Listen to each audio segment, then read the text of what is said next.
Trump through the election and then thereafter said that Canada should honestly become our 51st state. Which is never going to happen.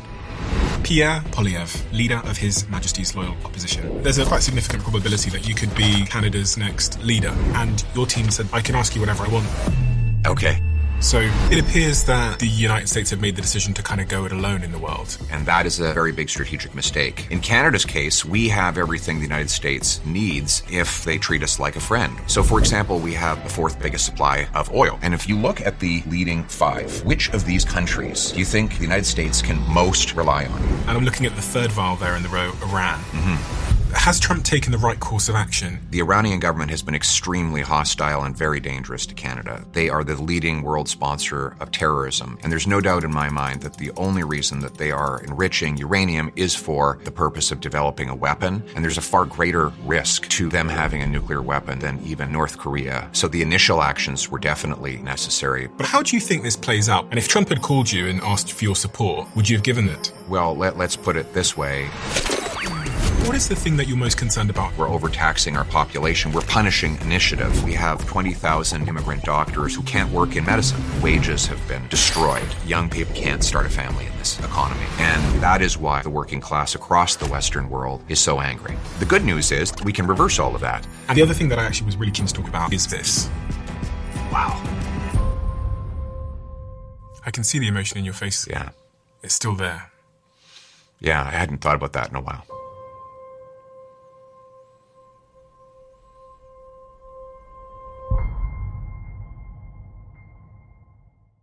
Guys, I've got a favour to ask before this episode begins. The algorithm, if you follow a show, will deliver you the best episodes from that show very prominently in your feed. So when we have our best episodes on this show, the most shared episodes, the most rated episodes, I would love you to know. And the simple way for you to know that is to hit that follow button. But also, it's the simple, easy, free thing that you can do to help us make this show better.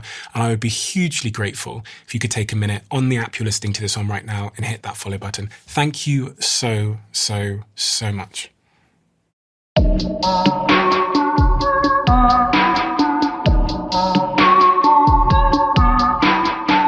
Pierre Poilievre, leader of His Majesty's Loyal Opposition. There is so much I want to talk to you about. I think you have a truly fascinating formative childhood, one of which I've really seldom seen on this show, especially when the person rises so high in their political ambitions. But I think the most appropriate thing to start with, because it's just front of mind for me at the moment, is what the hell is going on in the world? And I mean, that's genuinely, I'm up all night trying to figure out if we're on the verge of World War III, what's going on with all these alliances we used to have. What is going on in the world? The history starts really in the post-war period with the massive increase in the power and the wealth of the United States. They unleashed the capitalist system. They effectively buried the Soviet Union just by out-hustling, out-producing, and outgrowing until the Soviet Union collapsed. And then a new authoritarian power snuck up on the United States. China went from having 80% of its population living on less than $1 a day to being the second biggest economy in the world. And at the same time, the American working class has been thoroughly screwed over by relentless money printing that has inflated their cost of living while also inflating the wealth of a small group of elites. And I think this resulted in a major pushback. Now, some of that was justified, that pushback is justified, but I also think some of it is very much unjustified. Tariffing countries like Canada makes no sense. If you're the United States, you should want more friends, more trade with those friends. And that's one of the reasons why I've been touring the United States, to make the case for Canada and to remind our American friends that they are stronger working with countries like Canada and the United Kingdom than they are pushing those natural allies away. It appears that the United States have made the decision to kind of go it alone in the world. I mean, I was at Davos and I saw what Trump said. I saw a variety of things in the lead up to there talking about taking Greenland, turning Canada into one of the United States' 51st states. Is that what he said? 51st state? That's never going to happen. It seems to be very adversarial. And through my childhood and through my adulthood over the last 30 years, the US has always been the strong ally, not an individualistic, isolated force in the world. What's going on here? I think that is a very big strategic mistake. I think America would be better off working with the traditional Western alliance that helped win the Cold War. We had a very big menace, a nuclear-armed Soviet Union that was expansionary. Its empire was pushing eastward into Europe, and the response of the United States was to build a strong NATO alliance and then to unleash its economy to just outproduce the Soviets and bring them to their knees. In Canada's case, we have everything the United States needs if they treat us like a friend. We have the fourth biggest supply of oil. You can see it here. That's right. We could maybe pull that over here. This is the oil reserves by country. As you can see, Canada is number 4. And after us is Iraq and then the United States. But if you look at the leading 5, which of these countries do you think the United States can most rely on? Is it Venezuela, Saudi Arabia, Iran, or Iraq? No, it's Canada. It works very well with American refineries, and we sell it to the United States at an enormous price discount. Furthermore, we could build up an enormous reserve of this oil so that if, God forbid, the Strait of Hormuz were to be closed, just a random example, America's friends in neighboring Canada would have a couple 100 million barrels that are already produced and ready for use if it's needed. So this is really kind of rocket fuel for the Canadian economy, but it's strategically important for our American friends. We could cooperate better on this if we got a friendly posture and a fully tariff-free trade arrangement with the U.S. What's interesting when I look at these vials of oil that we have on the table, and I see that Venezuela is number 1, Saudi Arabia is number 2, Iran, Canada, Iraq, and then the US, is a lot of these countries that have a lot of oil are in conflict with the United States right now. That's right. And now, as I look at this, it seems like I understand why. So Venezuela, I mean, Trump just flew in and took the leader of Venezuela and his wife out of bed and seized the country. Iran, the US are at war with Iran now. Iraq, I mean, that's a story already. And Canada has been the other one where it's been incredibly adversarial over the last couple of months. Is this just all about oil? Frankly, we don't really understand what the dispute with Canada is about because we've been a very good and friendly partner to the United States ever since the early 1800s, before we even formed as a confederation. What I would say to Americans, though, is you shouldn't have to worry about all of these countries if you're working collaboratively with Canada and you're trading freely with a separate country to the north. Then you will not be bound by what happens in these other less stable and arguably more hostile countries. What I believe we as Canadians need to do is use our natural resources as leverage to get what we want from this administration and future ones. What we want is tariff-free trade for our steel, aluminum, lumber, and automobiles. And in exchange for that, we can produce more oil and sell more of it at better prices to the United States of America. Oil is only one part of it. There's also the strategic minerals that are necessary for, God forbid, modern warfare, and we have those as well. We are a resource superpower, and I want to leverage that to get what we want from the U.S. and from other nations. I'm looking at the third vial there in the row, Iran. Mm-hmm. Has Trump taken the right course of action in bombing Iran in the way that he has? And the other question that's, I think, on everyone's mind is like, how do you get out of this? Is this going to end well? The Iranian government has been extremely hostile and very dangerous to Canada. They killed 55 Canadian citizens and 30 permanent residents by shooting a civilian aircraft out of the sky, PS-752, for reasons we still do not understand and with no explanation whatsoever. They have unleashed agents into our communities and streets to harass the Jewish and Persian communities of Canada. And they are the leading world sponsor of terrorism. It is absolutely unacceptable for the Iranian government to ever acquire nuclear weapons. And there's no doubt in my mind that the only reason that they are enriching uranium is for martial purposes. There's no need to enrich it to the degree they have in order just to have nuclear power plants. I have no doubt that they were doing it for the purpose of developing a weapon.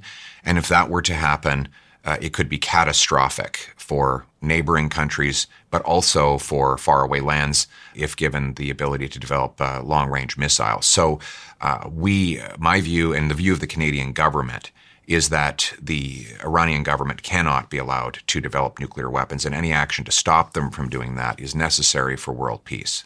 Was this action necessary to stop that, in your view?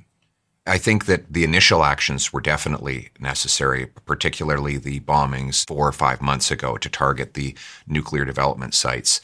But I think any actions to degrade their nuclear capabilities, prevent them from ever achieving them, is favorable. And I hope that it will weaken the regime enough for the people to overtake it and claim control of their country.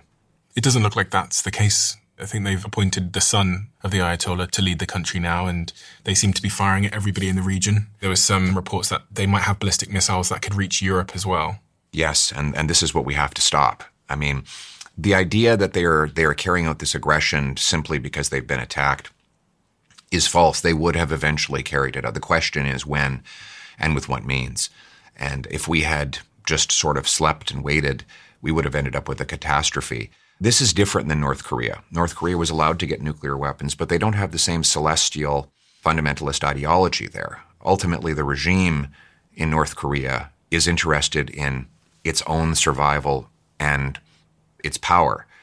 The regime in Tehran has a theocratic dream. They believe that there's an afterlife in which they could be rewarded for carrying out mass destruction on what they call the infidels. They don't respond to deterrence the same way that Pyongyang in North Korea would.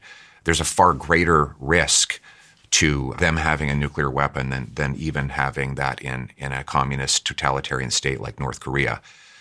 But for Canada, in this environment, our superpower is, again, our resources. And that's why it has been one of my major obsessions to unblock our resources, get them to tide water, accumulate them in a strategic reserve that would allow us to really flex our energy muscles in environments like this, and also reduce dependence on regime like Iran, like Saudi Arabia, like Venezuela.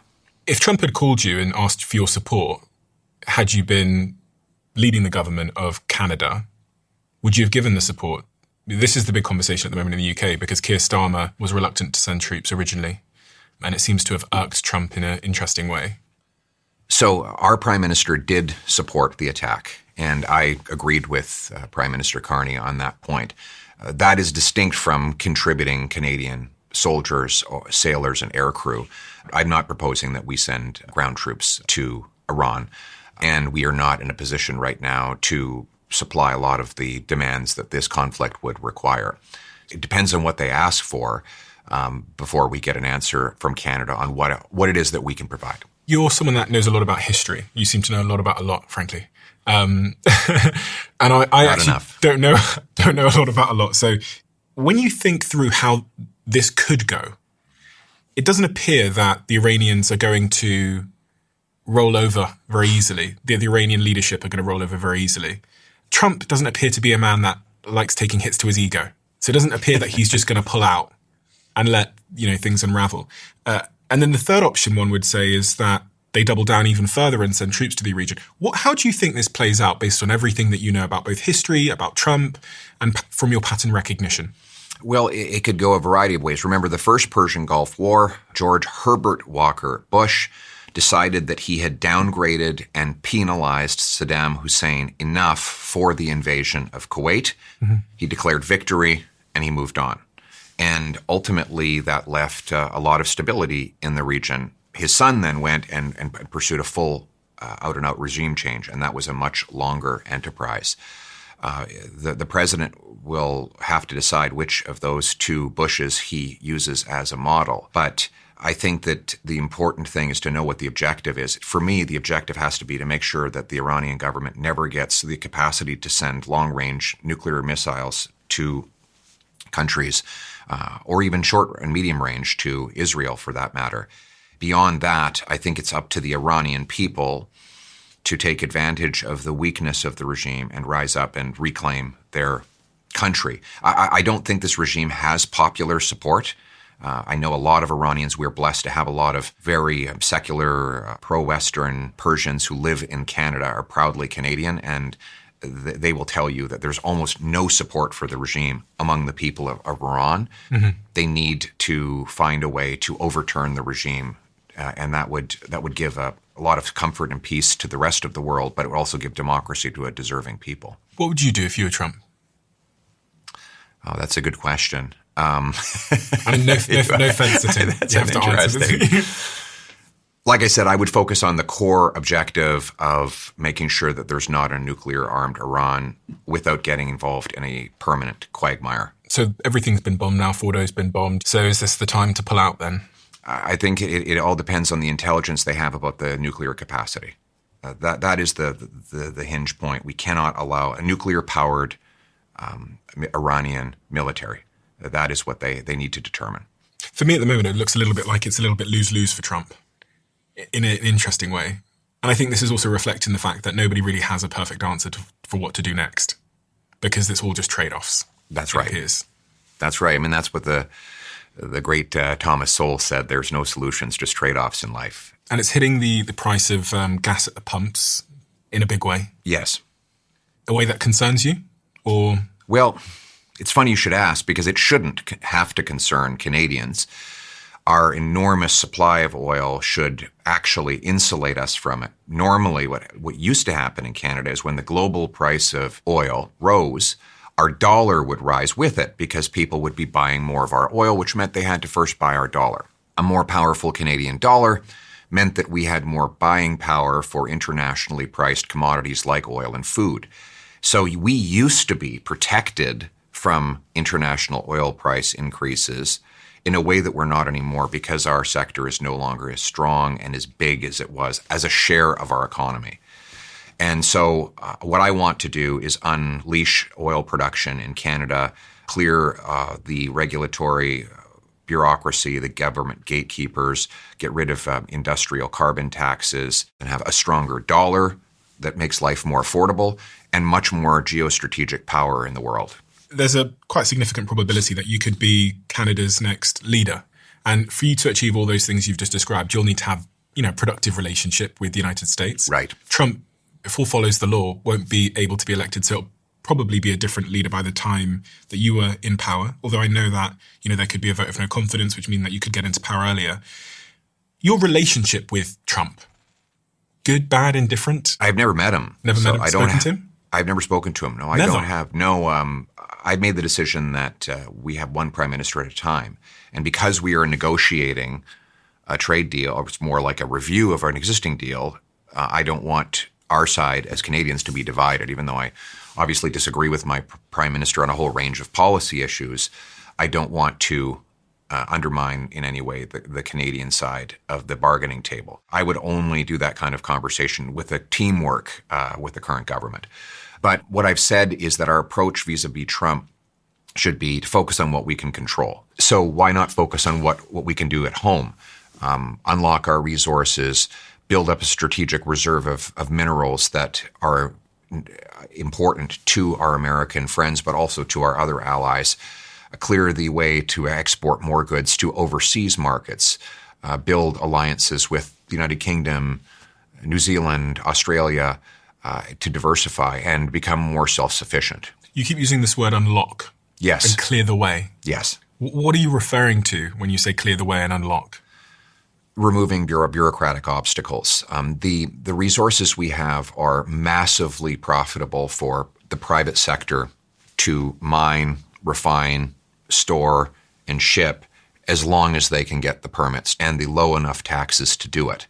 So we need to remove those obstacles so that it now becomes possible for private investment, not subsidized by government, no handouts for business, but private investment to unlock and unblock those resources.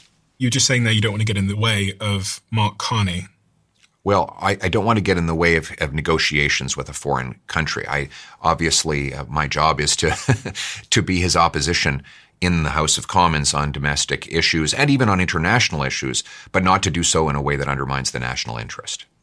A lot of countries aren't like that. It was interesting because you're on Joe Rogan's show. It's got a global audience. Yes. So, if you talk about him there, you're talking about him all over the world. And you said you wouldn't criticize the leader of the opposition unless you were in Canada. But you know that, You're reaching everybody everywhere all the That's time. true. No, that's true. It's true. But I just think it's a good principle to follow, particularly during a negotiation that's happening across the border in that country. Like, I think it would be a little different if we were in normal times and there was no trade dispute, or if we were in a country with which we have no particular contention. Then for me to say something critical about the government's policy back home would not have any repercussions for the nation. But particularly over the next several months, while these talks are hopefully going to go on, I want to get the best outcome for Canada, and I have to put my country above myself. Why are you better than the current leader of the Canadian government, Mark Carney? What is it you offer that is better than what he has to offer? My mission is to make Canada the most affordable, freest and richest country in the world. My upbringing, I grew up in very humble beginnings. I grew up surrounded by working class people. Yeah, these are my folks. Yeah, that's an old one. Got a photo of you there and your parents and your stepbrother, your half-brother? Half-brother, yes. So it's my dad and my mother, where they were school teachers. My brother is my half-brother because we came from the same biological mother, but a different biological fathers adopted into the same family. Kind of a complicated story. Your biological mother adopted you at 16 years old? Put us up for adoption at 16 years old. She was 16, and then about 3 years later, she had another little boy, and Patrick, was then adopted by the same parents. And they were two teachers that adopted you and Patrick? Yes, that's right. Yeah, I still remember when we went to pick him up. It was, so we went to this, we got a phone call, and they said, well, there's a little boy who happens to be half brothers with Pierre. Would you like to adopt him too? And he said, absolutely. So we went over to this building, and we walk into this room, and there were all these rows of babies. And, we walked past them, and then they said, that's him right there. And that was when I met my brother. We picked him up. That's why I thought that's where babies came from. There was a store. We go to a store and get your groceries. There's a store where you can go and get a baby. That's what I thought, because that was my first experience with it. And we brought him home. And we grew up in working class neighborhoods. When I was about 3, 4-ish, we lost everything. We got smashed by high interest rates. My mother had saved up enough to buy 2 little rental properties. We lost those and our home, and had to borrow from our grandfather to get a down payment so we'd have a place to live. My dad was driving this Oldsmobile that was falling apart, and our neighbors were, working class folks. They were just, electricians, oil workers, police officers. So those are the people I grew up with. And I always grew up admiring those people, admiring what they were able to do, and believing that they were generally taken advantage of by government, never listened to, and kept on the outside of decision making. And my mission has been to bring back what I call the promise of Canada, that anyone can achieve anything. It doesn't matter if you start off as an adopted kid raised by school teachers, or an immigrant from Botswana who grows up really poor. If you work at it, you should be able to buy a house, launch a business, become a famous global podcaster, or maybe cure a disease. And that was what Canada was all about. And that is what I'm trying to reinstate. What age do you get to meet your biological mother for the first time? 21, 22. My adopted mother was very gracious, because I said, I won't meet my biological mother without the permission of my adopted mother. She did all the work of raising me, all the hardships, she put up with all of my rambunctiousness in teenage years, and drove me to hockey practice, and, emptied her bank account to pay for our food and stuff. So I did not want her to feel like she was going to be left behind or forgotten about or replaced. And I asked her, would you be okay if I met her? And she said, yes, of course, because I won't always be here, and I always want you to have a mother. And I thought that was a really incredible thing to do, because it's such a big part of a mother's identity, is that they are the mother of that child. But to have a love that's so much deeper than that personal identity or interest is something I'll always remember. It's one of the most gracious things I've ever seen. I can see the emotion in your face as you say it. Yeah. It's still there. Yeah, I hadn't thought about that in a while. What beautiful people. Yes, we're very blessed, and it's people like these that inspire me, that keep me going in in this crazy world of politics. So you get to meet your biological mother at 21, 22? Yeah, around that. Yeah. What does one say? What are the questions one needs to ask, if any? I'm trying to remember. We went on a bit of a road trip from Ottawa to Montreal, and we just got to know each other. She had a lot of questions about how my life had been, and I had a lot of questions about our biological family, about her father, who was a really great man. I would go on to meet a great Irishman, and the circumstances that led to my my conception and birth. And I really came to understand her decision to put me up for adoption. And I've never been resentful for it at all. She was 16. She'd just lost her mother to a heart attack. She didn't have a lot of means, and she just made a selfless decision that we would have more opportunity if we were raised by someone else. Did you ever learn anything about your biological father? Yes. Yeah, he works at a concrete plant in British Columbia. And so I went and met him. He's a great father with children that he subsequently had and raised. And so he's a very good man as well. And my adoptive father is a teacher, and he gave me a lot of wonderful lessons, and I think is responsible for my way with words. Marlene and Donald? That's right. So Marlene's your adoptive mother, Donald's your adoptive father. They divorced when you were 12 years old. Yes, it would be around that time. I was in grade 5.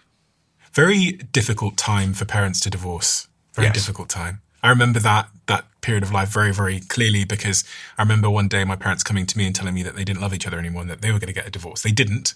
Okay. But I remember which, I think did enough damage. But it was around that age. And I remember where I was stood in the house. I remember what I was wearing when they said that to me, because it's earth-shattering. It is, actually. I can't unforget it. It was traumatizing. Well, my dad told me, and he wanted to tell me alone. So we got into the car. He said he wanted to take me for a drive, and we drove to the local corner store, and we parked in the car, and he told me that there. But it is very traumatizing, and but at the same time, like, they were very, very good parents. So I don't judge them for how they ended up apart. We were very blessed. They gave me a great start in life. Even though they weren't together, they loved us very much, and they gave us all they could. And Donald would eventually come out as gay. That's right. One would assume that he was dealing with the conflict of feelings. Yes. For much of the time. He had been raised in a very devoutly French Catholic household, and that's why we have a French name. And before he got married, he'd even consider going into the priesthood, and he was a very devoutly Catholic person. He genuinely loved my mother, but obviously he wasn't programmed that way. He has a wonderful partner, and we're friends very close with him and his partner, Ross, right now. Do you see how that's changed you as a man? As you've grown up, whether it's your perspective on what love and romance is or anything else? I think that if everything just been, white picket fences and, totally predictable, and then I wouldn't be the kind of person I am today. I think it's also, it's like you. Would you have been as successful as you are if you had a very easy childhood? I doubt it. I bet all the hardships that you had, and the twists and turns that took you from Botswana to the United Kingdom and then onward probably gave you some superpower. And so I think it gave me the chance to understand that you don't judge people, you love them for who they are. My parents also taught me an important lesson that Shakespeare says, "To thine own self be true." My mother had, when she was a small baby, she was in a car accident and her fingers were burned off, and she had horrible scars, horrible burns on her hand at the time. And as I got to my adolescence, I said to my dad, did it ever bother you when you started dating her that she had this injury? And he said no, because it didn't bother her. She was totally at peace, and she never hid it. It wasn't long after we met that I forgot it was even there. And the message that I took from that is, be yourself. Don't try to hide the scars. Scars are the trophies of survival. So those are some of the lessons that my mother and father taught me. And my dad was the same about who he was. He just lived his life unapologetically and openly, and he never apologized for who he was. And that has stayed with me. When you speak of Marlene, you speak up with her with a great fondness and expression in your face that, I've sat here 600-700 times. So you get to see who matters most to people in their lives just by looking at their face. And she's clearly on the podium. Yeah, she's a very feisty little lady, very short and very, very forceful. She taught me a lot about being, pugnacious and fighting for what you want and what you need in life. And and we argued a lot when I was a kid, and I think that maybe forged some of my current political argumentation as well. My wife is a big part of it as well. She's a very strong, feisty, intelligent lady with an incredible upbringing as well. She's a refugee from Venezuela and came with really nothing. And so she has this sort of MacGyver-like skill set to get anything done, no matter how difficult the logistics. So I've been very, very blessed with strong women around me. At a very young age, it appears that you took a liking to politics. You mentioned hockey first, and Marlene taking you to hockey. I've found a couple of photos of you playing hockey, which I found to be quite interesting. But yes. But politics. When did politics come into your psyche? I would have been kind of in my mid-teens. Well, I got into football, hurt my back in football, so I couldn't stay on the team. My mother had always gone to these sort of local conservative meetings, sometimes just bringing baked goods or attending a volunteer meeting. And I said, well, why don't you bring me to one of those? Because I'm bored out of my skull. And she did. This gives me meaning. This gives me purpose. I want to go and pursue this. So I started getting more and more involved. I got an internship, making almost no money, and I'm dressing up in a used suit and really threw myself fully into this mission. One of the books that I realized you'd read at that time from some research is this book, Adam Smith, The Theory of Moral Sentiments. Yes. So this book has to be accompanied by its more famous sister book, which is The Wealth of Nations, which that's the book that most people know Adam Smith for. They think of him as kind of the father of capitalism, because in 1776, he wrote this book which described what we now call the free market system. And this was a really revolutionary idea, because up until then we basically had various forms of feudalism. What's that? Where a small group of lords and knights and aristocrats control all the land, and the great masses do all the work. And so you called them serfs. They would do all the heavy labor, and then the lords of the manor would take all of the benefit. Along came the system of free enterprise that Adam Smith describes, which is basically, it has a very simple premise: voluntary exchange of work for wages, product for payment, and investment for interest. And that the economy, rather than being guided by the iron fist of the king or the state, is guided by the invisible hand of the free market. And this had been thought that this was crazy. How could the economy just sort of run itself? And the answer is through price signals. If the price of something goes up, people just automatically start making more of it. And if you need more workers to make that thing, well, you raise the wages. And all of a sudden, what do you know? The workers arrive. And this system is absolutely ingenious. Like, it's why when you go into a coffee shop and you buy your coffee, you say thank you. They don't say you're welcome. They say thank you, because they have something worth more to them than they had before, the money, and you have something worth more to you than you had before. And this voluntary exchange puts everyone on an equal scale. Even if you're a massive corporation, you want to sell something to a 15-year-old kid, you have to convince them that it's worth more than the cost. So everybody has to be better off in the exchange for it to occur. And that was how free enterprise formed. And it has led to a spectacular increase in the quality of living and the economic growth, 200-fold increase in economic growth in the free enterprise era versus the feudal era. So a lot of people thought Adam Smith is only interested in a system where people are out serving themselves, their self-interest. That's what they took from the statement in The Wealth of Nations, that it is not from the benevolence of the brewer, the baker, or the butcher that we get our meal, but from his own self-interest. But that was only half the story. The other half was in this book called The Theory of Moral Sentiments, in which he explains how self-interest overlaps with virtue. So what he said is that we have something called fellow feeling, which is to say we feel for the other person. And we feel good when someone else does good.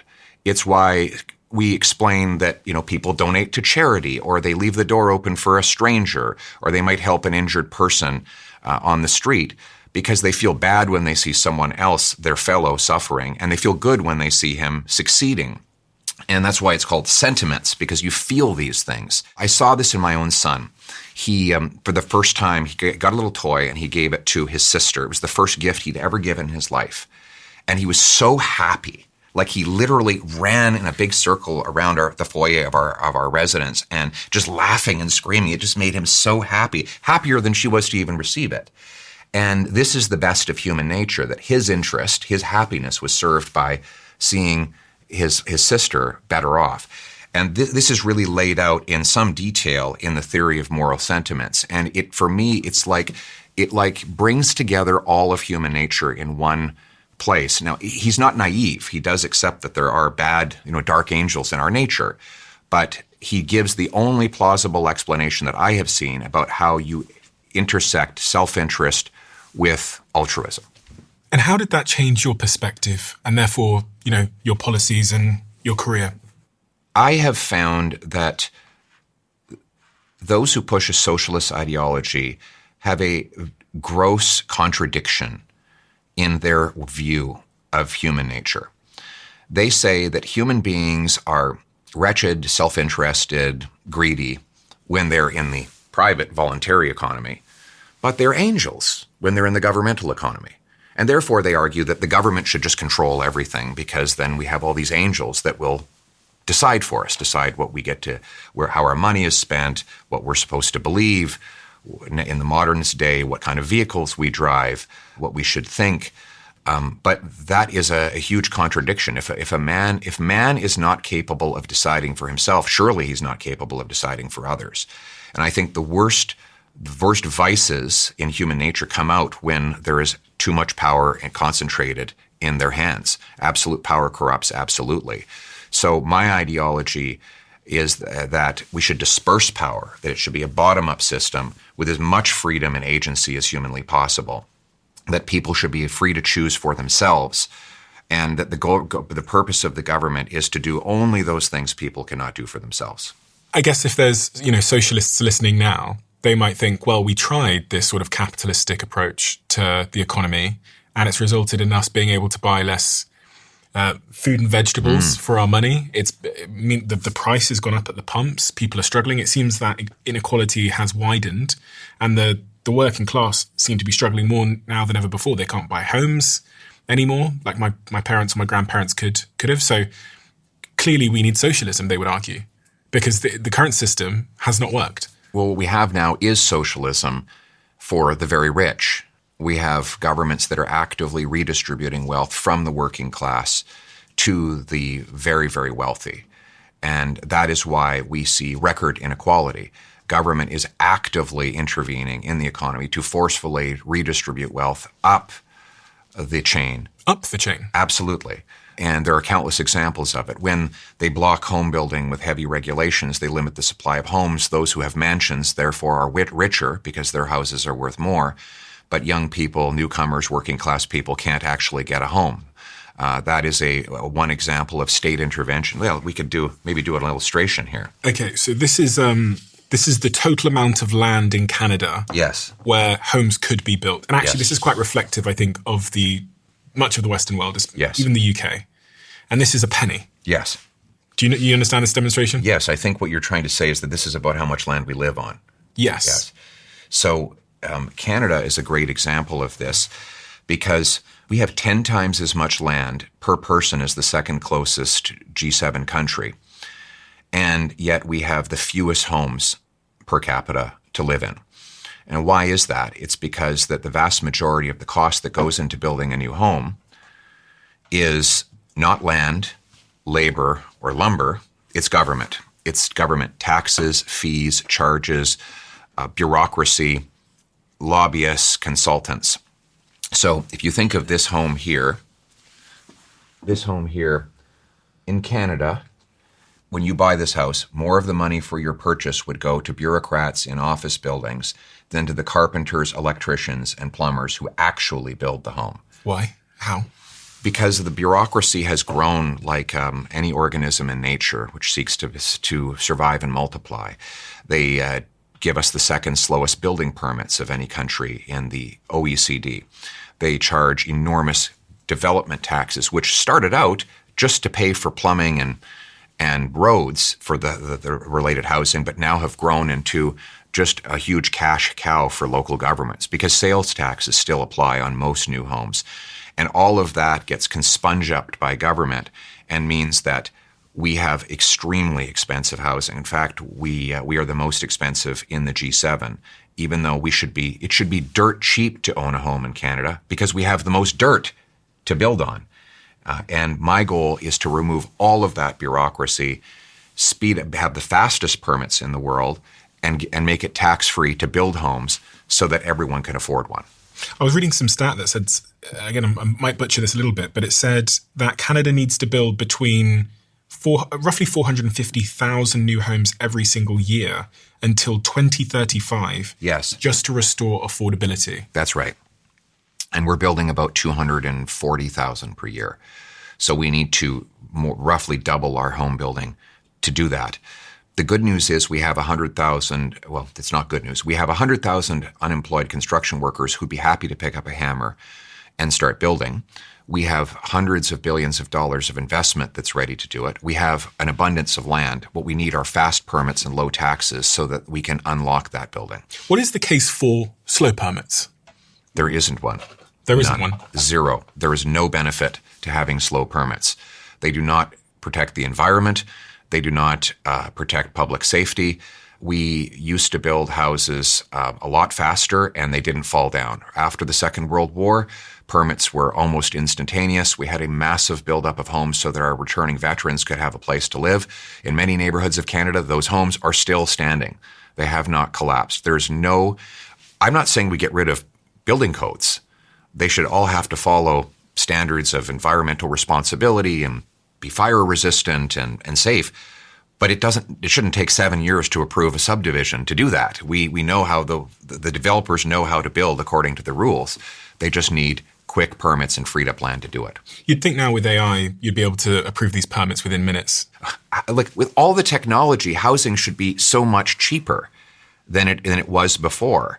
In fact, everything should be so much cheaper. But this is another area where government is redistributing wealth from the working class to the super rich. It's the monetary inflation where we're creating cash at a far faster rate than we're creating the stuff that cash buys. We've, in Canada, increased the number of homes over the last 10 years by 13%, but we've increased the money supply by 100%. In other words, there is now the growth in the money supply is 8 times faster than the growth in the housing supply. Which means for the average person? That it bids up the price. Now, you might say, well, if everybody's equally getting their share of that money, then who cares? But they're not. There's something called the Catalan effect, which is that the first people to touch the money in a monetary expansion are those who are already wealthy and already connected to the financial system. So when government creates cash to fund its deficits, it doesn't just dump the bills out of an airplane into a suburban neighborhood. It injects it into the banking system by buying government bonds at inflated prices. And those who trade in those bonds are the first to get the cash. Those connected to the financial system are the first to borrow it. They get to deploy it before it loses its value. By the time it trickles down to the working class people, it's lost its value and their wages have been destroyed. And this has been happening on and off throughout all of human history, but it's been particularly bad in the last 55 years. And that is why I think the working class across the Western world is so angry. Canada have consistently dropped down the sort of happiness league table. Well, actually, from 2015, we've gone from 5th to 25th. The 18th we went from 18th to 25th just in the last year. So you were the 5th happiest country in the world, and now you're 25th. That's right. And part of it is food. We have the worst food price inflation in the G7 today. It's due to a lot of hidden taxes that are baked into food production. We have an industrial carbon tax that it charges on farm equipment, fertilizer, and food producers. We have a new fuel tax that's just come in. Single-use plastic is now banned, which makes it so that food goes bad about 5 days quicker. So it sounds kind of very virtuous. We're not going to use plastic anymore, but it ultimately means food goes bad, and somebody pays for that. So I want to get rid of all of those taxes and fees and unnecessary regulations that do nothing for our health and safety, so that we can have more affordable food. But more broadly, we have to get rid of the monetary inflation that I described. As I said, we've doubled our money supply in Canada from 1.4 trillion to 2.8 trillion in 10 years. So it is not actually that these things cost more. It's that the money with which we buy them is worth less. Because we're creating so much of it. And why are you doing that? To fund deficits. To pay for debts. That's right. And that's why all government, it's not just Canada, by the way, it's across the Western world. They're creating cash to fund deficits. And the deficits come from having a big government. Yes. A government that's too big. That's right. That's too involved. That's right. And the result is that we're creating cash faster than we grow food, build homes, or produce energy. And my mission, Stephen, is to flip that.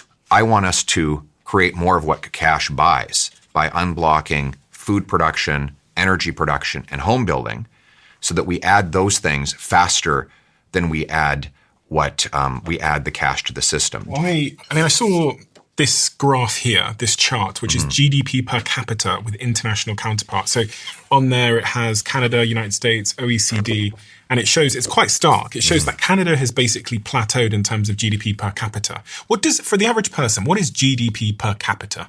What does that actually mean? It's your income, really. It's ultimately, the GDP, the gross domestic product, is the value of all the things that you produce. If you're producing more per person, over time, people will see their wages rise, their real wages rise. If you don't produce more per person, then your wages are flat. And so that is what we've effectively had in Canada over the last 10 years. Why?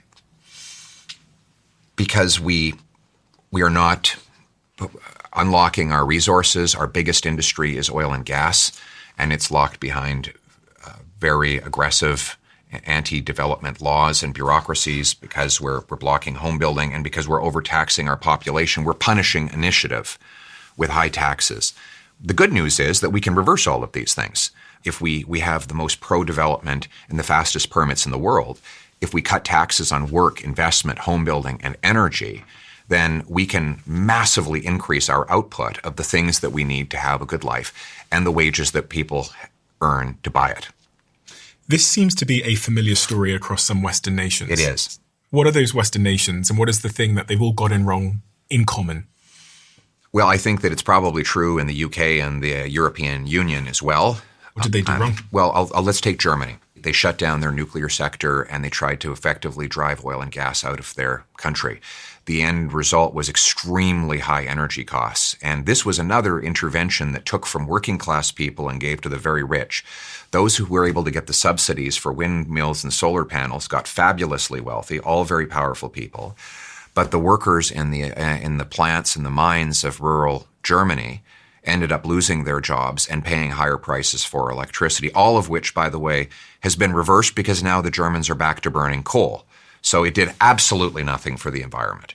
This is another example of government intervention totally screwing over the working class, a phenomenon across the Western world. And this is the big lie. The big lie is that when government gets big, it gives people their fair share. What it does, in fact, is it gives the money and the resources to those who have the most political power. Those people are all rich, and it pays for it by taking from the working class. So my mission in politics is to reverse that entire approach, have a small government with big people, a meritocracy that rewards work, and a free enterprise system that requires businesses compete for workers with higher wages and consumers with lower prices. I'm looking here at the GDP forecasts for various countries around the world. And the United States GDP forecast looks like it's been pretty strong relative to others. Canada looks like it's going down. 2025 estimates 1.7%, 26 estimates 1.3%. The United Kingdom as well seems to have been lagging. Both the United States and Canada.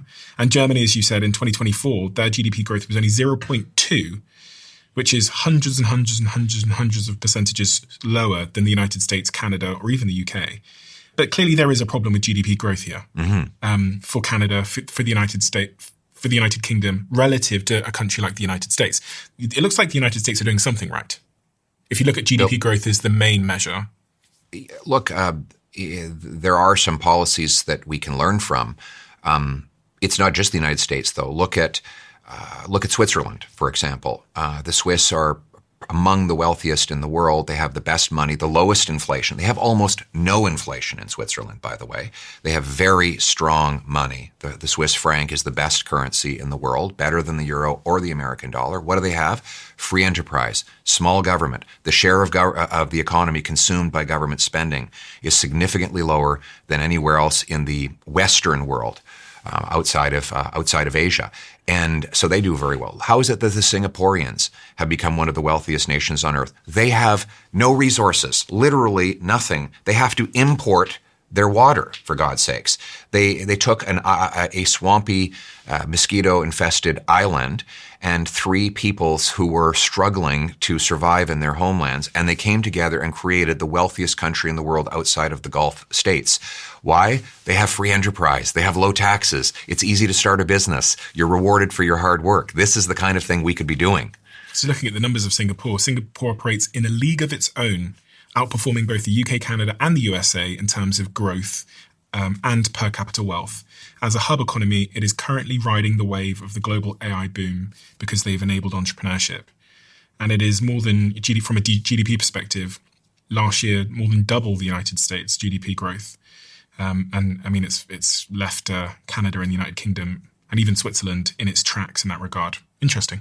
It's a spectacular achievement. I mean, Lee Kuan Yew, who founded the country and created this miracle, should be studied by every leader in the world. Because I don't think there's anyone who's been able to generate such a massive increase in the quality of life and to do it with literally no resources whatsoever except for geography. And they managed to exploit their geography, as you said, to be kind of like modern-day Nabateans. They're a trading hub for all of Asia. Every sort of economic policy or philosophy does have a trade-off. Mm-hmm. I mean, it's one thing you learn as a podcaster, that there's just always trade-offs. And if you're not clear on what the trade-offs are, then they might surprise you. Right. I mean, you can talk about socialism or you can talk about capitalism, whatever. All of them have trade-offs. What are the trade-offs of your economic strategy and philosophy? Well, the leadership has to have humility because it has to let go of power and turn it back to the people. And that is a very hard thing for politicians to do. No politician wants to have written on their gravestone, he stayed out of the way, left people alone so that they could do great things without him. Although I think we'd be better off if more of them did. But I should also say that, there is a role for government. I'm not suggesting that there isn't. There should be a basic social safety net that provides the things that people who are less advantaged would not be able to have for themselves, to make sure that everyone has health care, even if they can't afford to pay for it, that there's basic schooling and roads and infrastructure. But what happens is that once you get beyond providing those basics and government starts to metastasize into, all kinds of other things that are not its core responsibility, each dollar spent has less and less return. And then it turns into a negative return where the more they spend, the more damage they do. And I think we're beyond that point on the curve. Because I'm thinking about how immigration ties into all of this and to GDP growth. I think in Canada, from the research I was doing, there has been a decline in birth rates. Yes. So there's significantly less people getting married. There's significantly less people being born. So how does one run their economy when you're not having new children being born without bringing in lots of immigrants to help support that economy? Well, first of all, I think we have to ask ourselves, why has the birth rate gone down? And I would argue that it's economic reasons. If you cannot afford a home, then you have no place to raise children. We have this phenomenon in Canada of 35-year-olds still living in their parents' basements. And how do you even get a date? I mean, how do you bring a date home? It's a challenge. Wow. If you're 35. And these are great high-achieving people who've got jobs, but they just can't afford a place to live. or they're stuck in a small apartment because that's all their paycheck will buy them in the way of rent. And so I think for those economic constraints, we have a lot of young people who otherwise would love to have children in their late 20s, early 30s, who simply have nowhere to raise them. Am I right in thinking that a lot of these Western economies have allowed a lot of people into their countries to make up for the willingness or desire or the availability of people to do the sort of low-wage jobs? Is this what's happened globally? Because it's what people tell me in the UK. Yes, I think that a lot of multinational corporations have abused the immigration system in order to drive down wages. In Canada, for example, the government massively expanded the international student and temporary foreign worker programs, and that allowed corporations to pay artificially low wages to people who do not have the same mobility rights and opportunities. And that drove down wages, displaced people from their jobs, and ultimately ballooned housing costs. And so my position is that we need to cap numbers and ensure that the economy, healthcare, and housing grows faster than the population at all times. If you cap numbers, does that mean that these corporations, these entrepreneurs, these companies don't have enough people to fill the roles in their companies and therefore have to move somewhere else? What does it mean? No, we have unemployment. We have people without jobs. But some multinationals don't want to pay full wages. So they think, well, just undercut the wage by bringing someone in from a very poor country who's willing to work for a lot less and who has fewer rights because they can't leave the job to go to another employer. So it's kind of like Easy Street. And so my view is that when you've got unemployed people and you're trying to fill your workplace, pay higher wages. Give people a better return on their work. You've got unemployment. Are those people trained and skilled and willing to do the jobs that Canada needs them to do? Yes, absolutely. I mean, we have 100,000 unemployed construction workers. They could be building the homes that we need built. We have young people coming out of high school without a job. We have 30-year highs in unemployment among youth. They should be getting those jobs. And, Starbucks says, well, they don't want to take them. Well, maybe you're not paying enough. If you're not paying the right wage, then you're not going to get the right worker. But pay an equivalent wage and you'll attract a worker who will do the job. Again, I'm trying to play devil's advocate here. Okay. So, Starbucks increase wages. Yes. Which means that Starbucks then will increase the cost of a cup of coffee, presumably. Well, unless they can find more efficient ways to run their systems. More competition in the system will allow the worker to gain more and the consumer to pay less. And the entrepreneur in the middle has to find ways to save and operate more efficiently. That's the magic of the market, is that everybody has a vested interest in driving the most value for the lowest cost. One of the interesting ways lots of employers are finding ways to drive efficiencies is this new technology called AI. Right. And again, maybe somewhat ironically here, Anthropic, who are one of the world's leading AI companies, released a report 2 weeks ago. I'll throw the graph up on the screen, but it shows where job disruption will take place based on how people are currently using their tools. And one of the things they noticed is that there's been a increase by, I think, roughly 14% in youth unemployment because entry-level jobs are the ones often in white-collar industries that are being taken out first. Right. And you hear these things and you go, oh, that's some stats and whatever, and it's, not necessarily tanked the economy yet. But as an employer of hundreds and hundreds of people all over the world now, I have started to notice that the case for hiring certain groups of people is becoming much more tricky now because of these tools. And it doesn't make me sound great saying that. It's not that we're not hiring hundreds of people, but there's this certain set. When I look at specifically entry-level grads, if they aren't really AI proficient, they are a lot less appealing in some roles than young grads that are extremely AI proficient. And the problem is not many of them are. And that just in a company like mine, if you're AI proficient, really irrespective of age, and you know how to build this thing called AI agents, it's kind of like you come with 50 team members of your own. Wow. That's what it's like. So I've got a kid called Kaz here. He's a young guy in his 20s. He's built a team of agents that now work for him. So hiring Kaz means I get Kaz and his team of agents because he's proficient in that technology. Most of the workforce hasn't been trained because of the education system to know a thing about this. Right. So it's becoming increasingly difficult to hire entry-level people, but actually all the way up the board, unless you have deep expertise in a domain, which would mean that I can get Kaz to make you the agents. So like on my CFO, for example, 50 years working in finance, etc., deep expertise. I just need her, and then she can build out a team of AI agents to work with her. Back in the day, if you'd got 5 years ago, I would have needed her and her to have a massive team of people. Right. I say all this to say that there's a certain group in society, people that have deep domain expertise and people that are technical, that I think are in higher demand than ever before. And everybody else, as AI continues to replace them through things like autonomous driving and robotics is around the corner, I think there needs to be a real conversation about what happens to these people.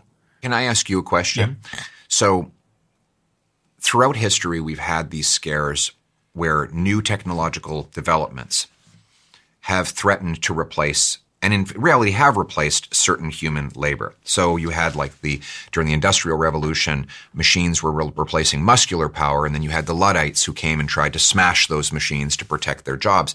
In the end, they just got different jobs with higher pay because they could do more with these machines, and they didn't have to walk behind a mule's ass pushing a plow in the hot sun all day. They had a tractor that would pull the plow, and so on and so forth. And then in the dot-com era, we were told again that people are going to lose their jobs to computers. In fact, they were made more productive by computers. Do you think this time is fundamentally different than those prior technological revolutions? I would say, first thing is nobody knows. The second thing I'd say is yes. Okay. And the reason I'd say yes is just the speed of disruption. So unlike in the Industrial Revolution, where it takes some time for the new technologies to become adopted because of the nature of what those technologies were, this technology is built on the internet, which has global distribution. So OpenClaw is a good example of a technology that is very, to simplify it for the audience, it can do anything on my computer. So if I put a computer here on this table, I can text OpenClaw on WhatsApp and tell it to go on this podcast right now, look at the part of the conversation that was most replayed by the audience, clip it, add subtitles to it, tweet it, or send it to my Slack channel. I can get it to, I'll tell you something I did the other day. I was in my house in Los Angeles and it was very, very hot because there's a heat wave at the moment. So I said to it, can you go on, take a look at my house online, buy me a umbrella that I can put because I like to work outside. I actually voiced it this. And what it did is it went on Google Maps. It looked all around my house from all around the outside because it knew where I lived for some bizarre reason. It knew that a charcoal umbrella at a certain size would suit that table out there. It went on Amazon, found the charcoal umbrella. It ordered it. It arrives at my house. And it transacted. It transacted because it had my login details to transact on this particular website. So, but it's just, the framing is it can do anything that you would do on a computer. A lot of people work on computers. And the speed of adoption that we're seeing is staggering. So my concern is actually the sort of near-term displacement before we figure out the types of jobs the types of new jobs. And then with robotics on the way, you hear someone like Elon Musk saying that there'll be more humanoid robots than humans, and people say, well, he's saying that because he's got a vested interest. Right. However, what I'd say is his timelines have sometimes not been right. But when he said he was going to make those spaceships land on chopsticks, the spaceships eventually land on chopsticks. Incredible. Oh, he's a brilliant mind. Don't underestimate him. And my car out there drives itself without intervention. So I don't know. It's a really interesting time. I can both see why this technology is going to change the world for the better, and I believe it will. But then I'm just really concerned about certain economies and countries that aren't taking it seriously because they're so distracted by other things. Like a lot of them race baiting. A lot of them are like immigration seems to be the winning lever. Like just say the brown people are the problem. But I'm like, maybe the alien is something else. Maybe the alien are these agents that are actually going to take our jobs. I believe the basic human need is meaning, to have a purpose in life. And often the question we have to ask is, how can we guide this revolution in technology so that it empowers people to do things that continue to give them meaning? I think it was John Adams who said something to the effect of, my father studied warfare so that I would have the security to study commerce. I study commerce so that my children will have the prosperity to study arts. If these new systems give us the ability to focus on the things that we love doing, that give us meaning in our lives, and that could be a different thing for each person, while at the same time supplying us with a lot of our material needs, it could be very positive. If it simply strips away our own utility and leaves lots of people without the ability to work at all, then it could be very, very dangerous to our lives. So I think that we have the public policy objective is to ensure that it becomes an enabler of humanity, not a replacement for it. So you could come into power in, is it 2029 if there's no overthrowing of the current leader? 2029 is going to be an interesting time. If these sort of forecasts that we're getting from some of the world's leading experts in artificial intelligence and robotics come true. Have you thought much yet about how you would counteract that? What you would do to make sure that there isn't huge job disruption? Because, you know, a lot of people like Sam Altman have suggested through their actions that they might support things like universal basic income. In fact, Sam Altman being the founder and co-founder of OpenAI, which makes ChatGPT, I think his other startup is called WorldCoin, which uses your retina scan to validate that you're a real human being, so that they can distribute money to people. Because in a world of AI, we're going to need to find a way to distribute wealth. And if you listen to Elon, he says we're going to live in the age of abundance, where working is going to be optional. He says now if you're a surgeon and you're training to be a surgeon, he says absolutely don't, because in a couple of years' time, there's going to be no human that's better than any AI surgeon. Wow. So if these things are true, like, surely you should be making plans. And, you know, when a lot of smart, you know, I know they have an incentive, they're raising money and they have a certain narrative which helps them raise money. But if they are right, the future looks very different from the past. That's true. Do you have a plan? I have principles that I would apply as these technologies present themselves. And the principle for me is, how do we make sure that the AI enables and empowers people to make more decisions for themselves and have more freedom and to pursue their own meaning, rather than replacing and rendering them, giving them a sense of lost meaning and purpose. And so, do I think it's great that every minimum wage worker might have a personal assistant and a chauffeured vehicle? I do, because that would make more of their life they could spend on the things that thrill them and make them happy. Less of their life would be spent on the drudgery of having to drive in a traffic jam or sweep their floor. But at the same time, we have to make sure that people have the ability to work and contribute and give themselves a sense of meaning in their lives.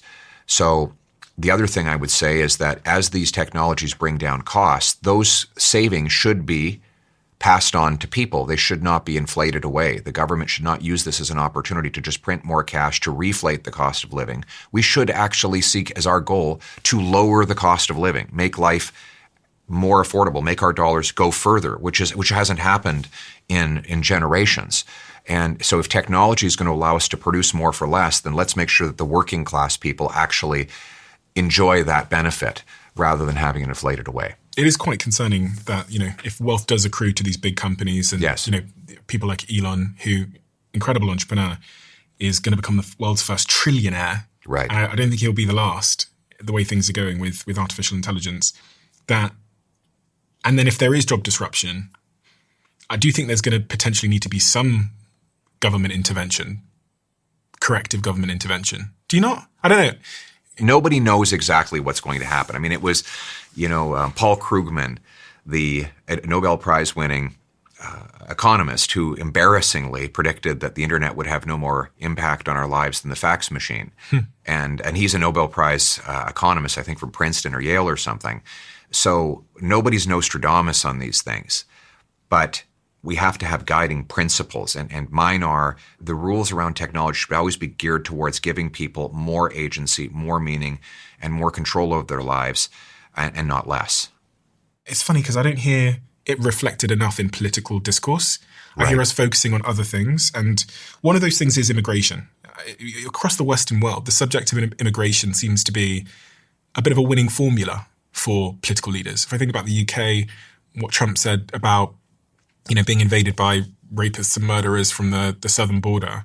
Do you feel that it's a sort of a weaponized, divisive tool for people to get elected, complaining about the brown people or foreigners? I'll just give you the Canadian experience. So for roughly 200 years, we had the most successful immigration system in the world, by far. In fact, other countries Both Republicans and Democrats in the United States used to say we need to study the Canadian system because it has been so successful. We had a point system that measured whether someone would be a good fit for our labor market, whether they would integrate well into our system. And overwhelmingly, people integrated, intermarried. My wife is a refugee from Venezuela. That is not an uncommon story in Canada. What we encountered was a very sudden and inexplicable increase in the numbers in the period from 2021 to 2024 that was strictly out of line with our ability to absorb people into housing, healthcare, and jobs. And this upset the social peace on immigration that we had had for 2 centuries leading up to it. And now everyone across the political spectrum agrees that it went too far, too fast. And the approach that we're taking is that we have to make it a lawful system. It has to follow the rules. People have to come in legally in numbers that we can absorb and ultimately integrate into jobs, society, and our way of life. Population cannot grow faster than the housing stock, or you'll run out of places to live. It can't grow faster than the number of jobs, or you'll run out of paychecks for people. And so we need a controlled, orderly system that's both compassionate and common sense. It's such a divisive subject. You've seen what's happened here in the United States with ICE. Right. Yeah. It's a different situation in the U.S.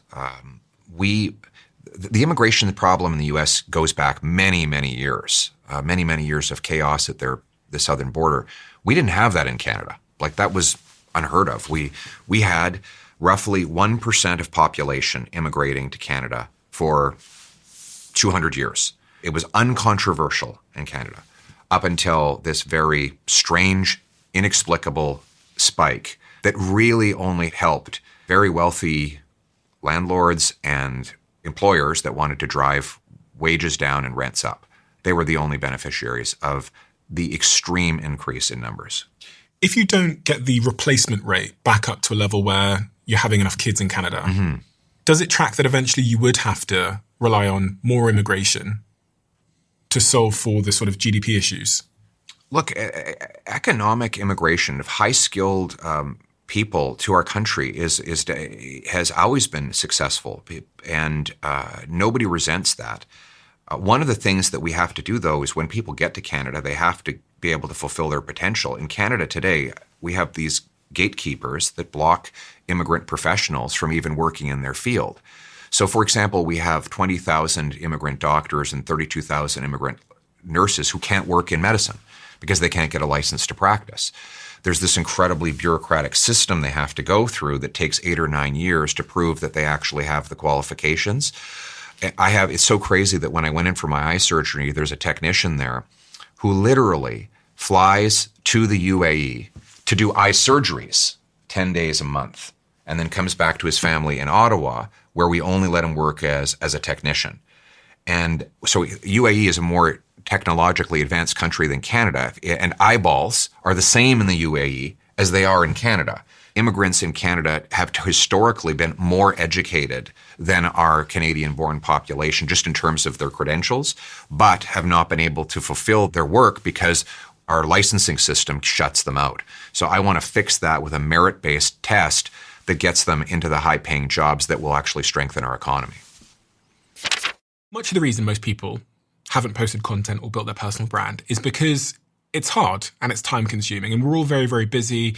And if you've never posted something before, there's so many factors in your psychology that stop you wanting to post. What people will think of you. Am I doing this right? Is the thing I'm saying absolutely stupid? All of these result in paralysis, which means you don't post and your feed goes bare. I'm an investor in a company called Stan Store, which you've probably heard me talk about. And what they've been building is this new tool called Stanley that uses AI, looks at your feed, looks at your tone of voice, looks at your history, looks at your best performing posts and tells you what you should post, makes those posts for you. You can also just use it for inspiration. And sometimes what we need when we're thinking about doing a post for our social media channels is inspiration. Building an audience has fundamentally changed my life, and I think it could change yours too. So I'm inviting you to give this new tool a shot and let me know what you think. All you have to do is search coach.stan.store now to get started.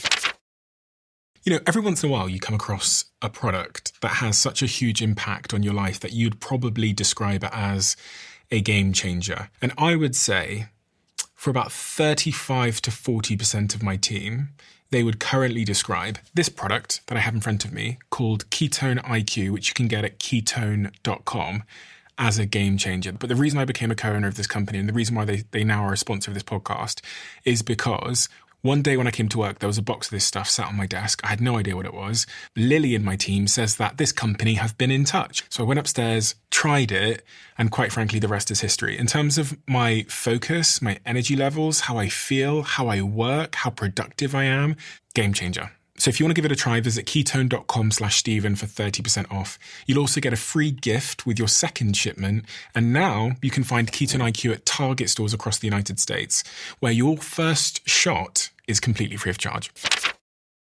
We have finally caved in. So many of you have asked us if we could bundle the conversation cards with the 1% diary. For those of you that don't know, every single time a guest sits here with me in the chair, they leave a question in the diary of a CEO, and then I ask that question to the next guest. We don't release those questions in any environment other than on these incredible conversation cards. These have become a fantastic tool for people in relationships, people in teams, in big corporations, and also family members to connect with each other. With that, we also have the 1% diary, which is this incredible tool to change habits in your life.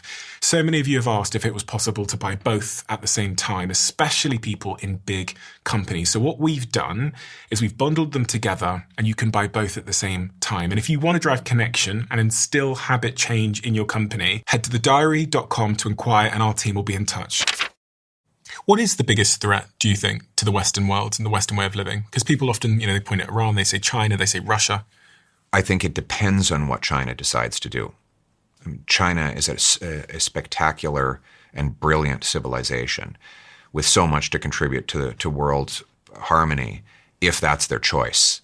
If the government decides that it's going to direct the immense successes of that country towards trading and working with other countries, then there's nothing to worry about. But if it is a very aggressive, bellicose approach, using technology for espionage, interference in foreign countries, as they have done in Canada, invading Taiwan, then China and Beijing in particular, the regime, could become the biggest risk and threat to our country and our world.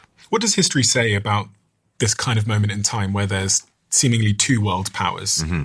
Well, there is an incredible book called Thucydides' Trap, which a professor named Allison said that throughout history, he took, I think, 20 occasions where an incumbent superpower was caught up on by a challenging superpower. And in, I think, the majority of cases, it did end up in war. And now he said it's not necessary, though, and it doesn't have to happen. It can be avoided. And he lays out a plan in his book for it to be avoided. I think it can be avoided as well if Beijing can be made to understand that it is in the interest of China to be part of the community of nations, to work collaboratively, to trade freely, to be a partner rather than an enemy.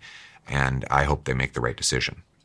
Is it fair to say that the United States is really at war with China now already, but just through proxy wars and other types of sort of economic wars? And because now that they both have nuclear weapons, you can't really have a direct conflict, can you?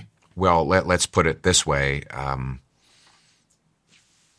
Venezuela, Iran, Cuba, these are all countries that were in the realm of influence of Beijing. And they're the countries where the United States is pursuing a change. So there is the war that we watch on the evening news and the real interest behind them that is driving it. Canada doesn't have nuclear weapons, does it? No, we do not. Why? We made a decision, I think it was about, I want to say about 40 or 50 years ago, not to pursue nuclear armament. We didn't think we had any need for it. Lots of nuclear power, lots of uranium, but we don't use it for weaponry. Do you think Canada should have nuclear weapons? I don't see a need for that. I don't know what we would get from it. We don't have any desire to threaten anyone with nuclear weapons. So I don't see a purpose for that right now. What? You think sounds quite Canadian. That's true. But listen, we are a warrior nation. Make no mistake about it. We were in the World Wars 2 years before the Americans, and we're kind of like a golden retriever. We're friendly, we're likable, we like to get along, but if provoked, we will fight back. Canada's building up its military. Absolutely. Why? Because there's a consensus that we have not done enough to protect our territory from the incursions of hostile powers. And we often say in Canada, if you don't use it, you lose it. There's large territories of our country that are very hard to live in. We have an incredible Inuit population, but obviously, you can't heavily populate the Arctic archipelago with industry and stuff. So how do you assert sovereignty over those treasured territories? Well, you have to have a military presence there. What's changed? For Canada, it's that we want to maintain and ensure that we can make our own decisions without relying on the Americans. Because the Americans have expressed that they are maybe not going to be as collaborative and friendly. And we want to be able to decide for ourselves. We want to be masters in our own home. In Quebec, they say maître chez nous. And so if we want to control our own destiny and territory, we have to be able to protect ourselves. It has been very good for Canada to be next door to the biggest military power the world has ever seen and have friendly relations that go back to the early 1800s before we were even a country. We had largely friendly relations with this enormous power. But what has become clear is that we cannot simply rely on the Americans to protect us. We have to be able to protect ourselves, and that requires a massive military buildup for a country of our size. The second biggest country anywhere in the world. We have the longest oceanic coastline, even longer than Russia. So that takes money, and it takes a buildup like we've never seen, and that's what we as Canadians agree has to happen now. This is in part because of Trump. In part, yes. Because Trump, through the election and then thereafter, said that he was going to make Canada an American state. Which is never going to happen. But that, with the leader of the most powerful military on earth says, even jokingly, that they are about to take your country, you can laugh. But at the same time, if I was leading Canada, I'd go, wait, is this possible? Are we ready to defend ourselves? We, as Canadians, react very badly to that, and we're not going to ever be the 51st state or any part of the United States of America. The American people are our friends. They've been our top trading partner, our closest ally.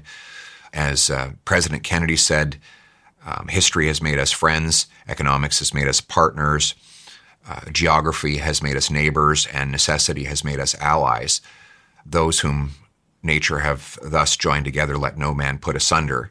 But he understood that Canada was a separate country that had its own unique interests. And I think the American people understand that as well. I think the American people are very fond of Canada as a neighbor and friend, but they understand we will always be a sovereign country. You would have been negotiating with Trump right now if the recent election in Canada had gone your way.